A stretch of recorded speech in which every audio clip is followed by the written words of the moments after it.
VAT. VAT. VAT. So what is VAT? VAT is an indirect tax. An indirect tax that is paid by the person who consumes taxable goods or services that are supplied or imported in Kenya.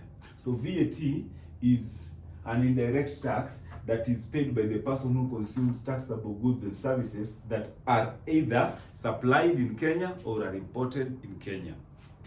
So what are some of the key features of tax? Key features of VAT. Key features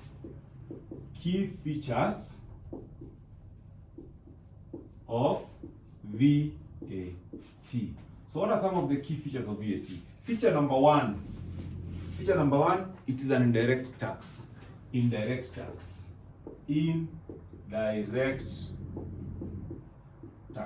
Indirect tax means it is not paid directly. Like, let's say for example, I have consumed this good.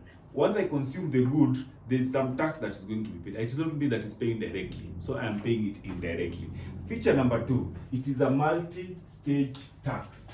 Multi-stage tax. It is a multi-stage tax. Like, in other words, this is a tax that is incurred at every step or at every phase of the value chain. So let's assume I have decided to import this pen from some country, let's say country X. Once I import it, I will pay tax, which is 16%, either inclusive, or if it is inclusive, 16 out of 1, 16%. If it is exclusive, it is 16% in totality. I will have to pay. If I bring it into the country, I decide to sell it, I will again pay. So it is a multi-stage tax. So in every stage, it is paid. Next, it applies to goods and services. VAT applies to both goods and services. Like audit fees, you have to pay VAT. Papers, you must pay VAT. Next is it is based on the value added. It is based on the value added principle.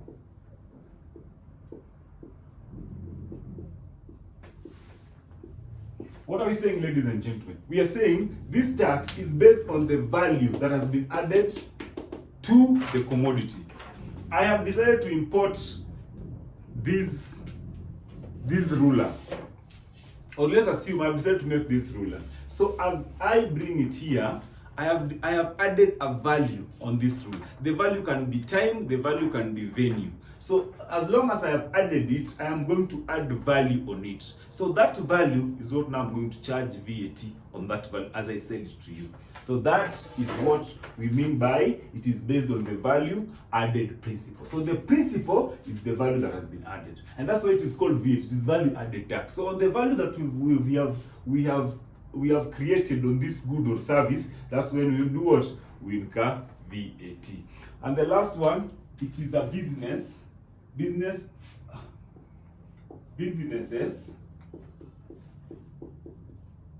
act as the tax agents of KRA. Ladies and gentlemen, my good students, businesses. My name is, let's assume my name is Jobiese, and I work at Jobiese and Company Associates, or Jobiese Consultants, or Jobiese Investments. It is me who will incur VAT, I will pay VAT, and then I'll charge VAT, and then that difference, it is me that will give to KRA. So it is us as businesses that act as agents of what? Of KRA. Therefore, so those are some of the key features of VAT. So let us continue, my good students. Allow us to look at another bit. The other bit is VAT mechanism. VAT mechanism. So VAT mechanism. So VAT mechanism operates using the input-output system. VAT operates what we call input and output system.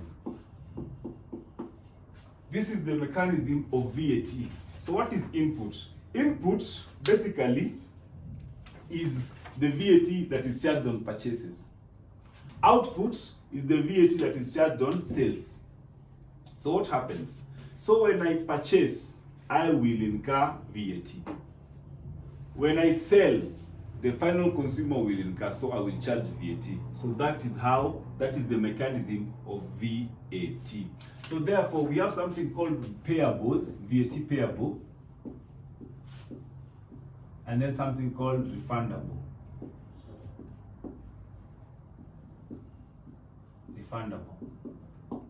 On payable, VAT payable is where we take the VAT output minus the input. All this is VAT. That is the common. So VAT output minus input. So the difference, if the difference is positive, then it becomes payable. Payable means I paid less VAT, I charged more VAT. Therefore, the difference, and because I am a tax agent, I have to do what? I have to remit it to KRA. Refundable, this is still the same, where we take the VAT output minus the VAT input. So what happens here is if the input becomes more than the output, then KRA refunds me the money. In other words, this is what we say. If output,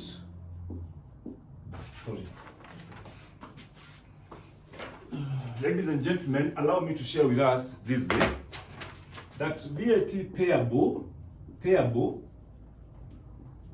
is equals to where payable is where the output VAT is greater than input VAT.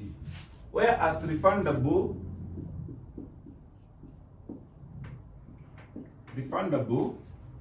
the output VAT is less than the input VAT. In other words, if I paid more VAT and charged less, then it means KRA needs to refund me.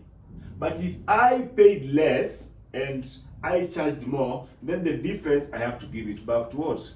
To KRA. So this is the VAT mechanism. Fine. So ladies and gentlemen, let us continue and look at VAT rates and types of supplies. VAT rates. There's 16%, zero rated, and exempt. 16% is the standard. Zero rated is where we have the exports and international commodities. So on on standard, input VAT is claimable. On zero rated, input VAT is recoverable. You understand? Alright, let's continue. On exempt, when you have exempt, VAT is not charged. So if you deal with exempt, you do not need to register as a VAT for VAT obligations. Some of them include educational facilities, financial, medical, and the rest. We also had 8%, which was for petroleum, but in 2023 it was repealed, so it is not there anymore. Let's go to tax invoice. It is very important as a registered taxpayer or as a registered tax agent, it is very important that you issue tax invoices. So what are tax invoices? These ones are issued by registered person and they have details of what has been sold. They have details of all the transactions that have been happening, including the VAT that has been charged. They should also be serially numbered. Like in other words, like we said before, all of us understand that who are accountants? Accountants are people that do what? People that are, they plan their things very well. Their things are not in confusion. Therefore, as you issue your invoice, they must be serially numbered. And again, don't forget, they must be generated from VTIMs. Then as we continue, let's assume you have supplied or you have sold 10,000 books or 10,000, these are printing papers. And as you sold them, some have not been paid, some have been returned back. What happens? You issue a credit note. Or let's say, for example, you you had overcharged and now you've decided to reduce. What do? You issue a credit note. So the credit note basically is just there to confirm that something has been returned, or to confirm that something has been rectified. So that's why we said it is issued in case of returned goods or the goods have been reduced. But again, you must remember it must be issued within 6 months after supply of the goods or services. Do you understand, ladies and gentlemen? The input tax deduction, they're only valid after 6 months of the end of the tax period. It's again also valid for supplies and imports, and then the excess is carried forward in subsequent period, or it is refundable. But again, here on the being carried forward or being refundable, you must make sure your books are okay and they're in order, because the taxman will not refund you money if they do not understand how your books have been. These are some of the conditions. One, they must be zero rated, or two, it can be tax that has been withheld by an appointed agent, or otherwise tax supplied made to official aid funded projects. Ladies and gentlemen, allow us to discuss time of supply. Time of supply is what we call the tax point. Like, in other words, when do we consider tax to have been either incurred or to have been claimed? Let's say, for example, I am a business person. As a business person, I am selling my goods. So as I sell my goods, so when is the tax point? When do we charge VAT? Or when is VAT deemed to have been charged? It is the earliest of the earliest, ladies and gentlemen. Earliest means either number one, that goods are delivered. So let's assume you've delivered the goods to client A. Once the goods have been delivered, and then they confirm receipt of the goods, or there's a delivery note. That is one. Number two, that invoice for supply or goods has been issued. So you've made your invoice and you've taken it to the consumer, the guys you're supplying for. Number three, that payment for supply has been received. Either it has been received fully, or it has received half, or it has been received in part. That is the third. The fourth point, so for national carriers, so these are national carriers, those are the national carriers. So here, the tax point is the date the goods or services have been delivered. Goods have been delivered or services have been performed. Then the last one, there's something called this is where we can have an architect, a surveyor, or a supervisor. The supervisor can be for himself or can be somebody who is taking the role of a supervisor. So this is where they have issued us as a certificate. So ladies and gentlemen, tax point or the time of supply is the earliest of this 1, 2, 3, 4, 5. Either number one, goods date, or the number one is the date the goods have been delivered, or number two, the date the invoice for supply of the goods or services has been issued, or number three, the date payment for supply is received, either wholly or in part, or number four, for national couriers, the date the goods have been delivered or services have been performed, or the last one, the date a certificate has been issued, either by an architect, a surveyor, or a supervisor, or somebody who is in the role of a supervisor. Do you understand, ladies and gentlemen? Thank you so much. So even as we continue, allow us also to look at registration of VAT. Thank you, my students. Allow me to share with us VAT registration. So there are two types of registration on VAT. The first is mandatory, and then the second is voluntary. So mandatory is where if you have, or when you have reached a threshold of 5 million in sales in a particular year, then you must register for VAT.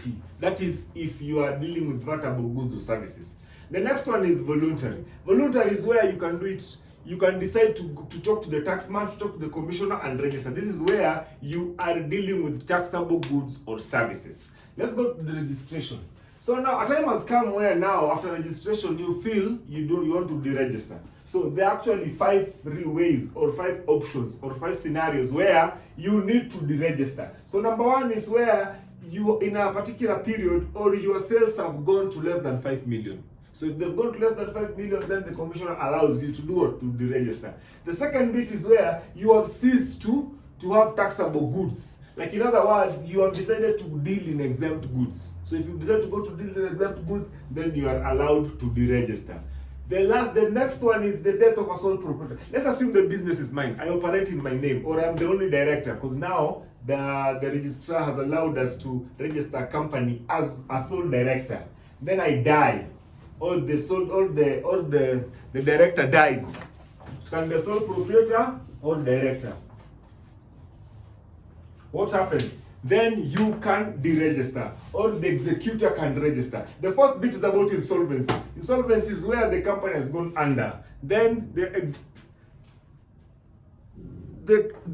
next is insolvency. This is where the company has gone under. Then the executor is allowed to deregister. How to deregister? You talk to the commissioner. And then the last one is legal incapacitation. Legal incapacitation is where you have ceased to be a legally recognized person. Thank you so much, ladies and gentlemen. So allow us to look at the obligations of a VAT taxpayer. So what are the obligations? Obligations are the duties of a VAT taxpayer. So the first is A, you file returns on time. So for VAT, all of us understand, and we talked about it previously, the deadline for filing VAT is the following month, the 20th of the following month. So you have to make sure by the 20th of the following month you have filed your VAT on time. The second bit is you're also supposed to be paying the tax due on time. The third one is you pay the interest and penalties where applicable. They must be paid. Let's assume you did not file on time. If you didn't file on time, then there will be penalties. After having penalties, on top of penalties, there will be interest. So they must be paid. But of course, there are times when you can decide to apply for waivers, which you can be given at the discretion of either the commissioner, or if there's a law that has been put forward to allow for that. The fourth bit is where you notify the commissioner where, in case of changes in 1, business name, 2, address, 3, place, 4, nature of business. So let's assume you have changed where you are residing. Because as you are applying, you must tell the commissioner, you must tell the taxman where you're operating from. So if by any chance you get out of that place to another different area, that change must be forwarded or must be put forward to the commissioner within 21 days. And also, the same case applies also in business name. Thank you so much, and God bless you, team. Thank you as well.